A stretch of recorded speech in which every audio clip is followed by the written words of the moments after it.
एक गांव में रजनी नाम की एक महिला रहती थी। उसकी उम्र लगभग 30 बरस थी। उसके 4 साल की एक बेटी भी थी। उसकी शादी उसी गांव के आनंद प्रकाश से हुई थी। रजनी का ससुराल एक संयुक्त परिवार था। उस परिवार में रजनी के सास ससुर, जेठ जेठानी, जेठ का 8 साल का बेटा, रजनी का पति और रजनी की बेटी रहते थे। कुल मिलाकर उस परिवार में 8 सदस्य थे। आनंद प्रकाश से रजनी की शादी 5 साल पहले हुई थी। तब से लेकर आज तक रजनी का पति, जेठ और सास ससुर उसे दहेज के लिए प्रताड़ित करते थे। आए दिन उसके साथ मारपीट करते थे, उससे पूरे घर का काम कराते थे और उसे भरपेट खाना भी नहीं देते थे। आए दिन की प्रताड़ना को झेलते झेलते रजनी बहुत कमज़ोर हो गई थी और वो बीमार भी रहने लगी थी। पर उसने इन सब के बारे में कभी भी अपने मायके में कुछ नहीं बताया था, क्योंकि उसके माता पिता बूढ़े हो चुके थे और वो उन्हें कोई तकलीफ़ नहीं देना चाहती थी। एक रात की बात है। रात का खाना बनाने के बाद रजनी की हालत बिगड़ने लगी और वह घर में सबसे कहती रही, मुझे दवा ला दो, मुझे डॉक्टर के पास ले चलो, मेरी तबीयत ठीक नहीं है। पर परिवार के किसी भी सदस्य ने उस पर कोई ध्यान नहीं दिया।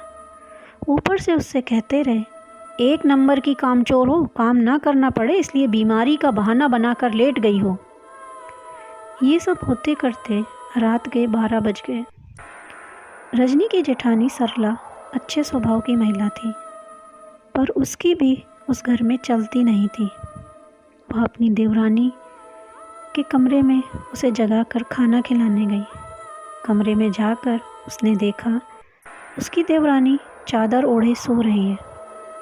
वह धीरे से रजनी के बेड के पास गई और उसे आवाज़ लगाई, रजनी, ओ रजनी, लो खाना खा लो, मैं तुम्हारे लिए खाना लाई हूँ। पर रजनी ने कोई जवाब नहीं दिया। फिर उसकी जेठानी को कुछ चिंता हुई तो उसने रजनी के ऊपर से चादर हटा दी और चादर हटाते ही उसके मुंह से चीख निकल गई, क्योंकि रजनी अब इस दुनिया से जा चुकी थी। शायद तेज बुखार ने उसकी जान ले ली थी। जेठानी की चीख सुनकर परिवार के सभी सदस्य दौड़कर रजनी के कमरे में आए और रजनी को मरा देखकर रोने धोने का नाटक करने लगे। जब सबका रोना धोना शांत हो गया तो रजनी के जेठ ने कहा, चलो अभी रात में ही अंतिम संस्कार कर देते हैं, ज़्यादा देर तक बॉडी घर पर रखना ठीक नहीं है, फालतू में बवाल होगा। तो रजनी के ससुर और उसके पति ने भी रजनी की जेठ की हाँ में हाँ मिलाई और फिर वह तीनों मिलकर रजनी के अंतिम संस्कार की तैयारी में जुट गए। और इन सब कामों में रजनी की सास उन तीनों का साथ देने लगी। जेठानी को ये सब देखकर ठीक नहीं लग रहा था, पर वह जानती थी कि कुछ कहने सुनने से कोई फ़ायदा नहीं है। इसलिए वह दोनों बच्चों को लेकर दूसरे कमरे में चली गई। दूसरी तरफ उसी गांव के पास वाले गांव में एक 12 साल की लड़की ज्योति की एक गंभीर बीमारी में मृत्यु हो गई थी। उसके परिवार वाले ज्योति को उसी शमशान घाट में दफनाने लाए थे जहां रजनी का अंतिम संस्कार हो रहा था। एक तरफ रजनी की चिता जल रही थी, दूसरी तरफ उस ज्योति को दफनाने के लिए गड्ढा खोदा जा रहा था। जैसे ही उसके परिवार वाले ज्योति को गड्ढे में दफनाने के लिए उसके मृत शरीर को उठाते हैं कि अचानक से ज्योति के शरीर में हलचल होती है और वो एक तेज़ सांस लेती हैं। ये सब देखकर ज्योति के परिवार वाले बहुत खुश हुए कि उनकी बेटी मरी नहीं, जिंदा है, और वो अपनी बेटी को खुशी खुशी अपने घर ले आए। 2 दिन तक तो वो लड़की चुपचाप बनी रही, किसी से कुछ नहीं बोली। परिवार वालों ने सोचा शायद उसे आराम की ज़रूरत है, इसलिए वो भी ज्योति से ज़्यादा कुछ नहीं बोले। तीसरे दिन ज्योति ने अपनी माँ से कहा, रेखा कहाँ है माँ? उसकी माँ ने कहा, कौन रेखा बेटा? तो ज्योति बोली, मेरी बेटी रेखा, और कौन? तो उसकी माँ ने कहा, अरे बेटी कैसी बात कर रही है, तू खुद अभी 12 साल की है तो तेरी बेटी कहाँ से आई? कोई सपना देखा है क्या? फिर ज्योति ने अपनी माँ को सारी बात बता दी। उसने कहा, मैं आपकी बेटी नहीं हूँ, आपकी बेटी मर चुकी है। मैं पास के गांव में रहने वाली रजनी हूँ, जो अपने ससुराल वालों की प्रताड़ना को सह ना पाई और समय से पहले ही मर गई। मुझे अपनी मौत का और अपने साथ हुई नाइंसाफ़ी का बदला लेना है, जो मैं जीते जी नहीं ले सकी। इसलिए जब मेरी आत्मा ने आपकी बेटी के मृत शरीर को देखा तो वो उसमें प्रवेश कर गई। आप परेशान मत होइए माँ जी, मैं आप लोगों को कुछ नुकसान नहीं पहुँचाऊँगी, पर मुझे उन राक्षसों से अपनी मौत का बदला लेना है। मुझे आपकी मदद की ज़रूरत है माँ जी।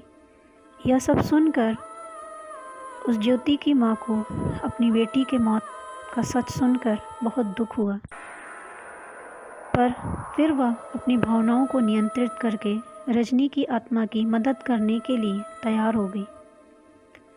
फिर वह रजनी के कहे अनुसार पास के गांव में रजनी के घर बहाने से गई और उनके यहाँ जाकर बातों ही बातों में रजनी को वहाँ नौकरानी के तौर पर काम दिलवाने में सफल हो गई।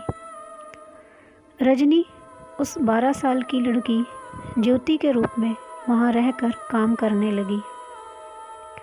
किसी को उस पर कोई शक नहीं हुआ। कुछ दिन तक वह चुपचाप वहाँ काम करती रही। फिर एक दिन जब उस घर में सब सोकर उठे तो रजनी का पति सोकर नहीं उठा। जब रजनी की सास ने कमरे में जाकर देखा तो बिस्तर पर रजनी का पति मरा पड़ा मिला। किसी को कभी ये नहीं पता चल पाया कि अचानक से अच्छा भला रजनी का पति कैसे मर गया।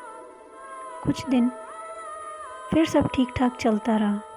फिर अचानक से एक दिन रजनी का ससुर घर के लोगों को फांसी पर लटके मिला।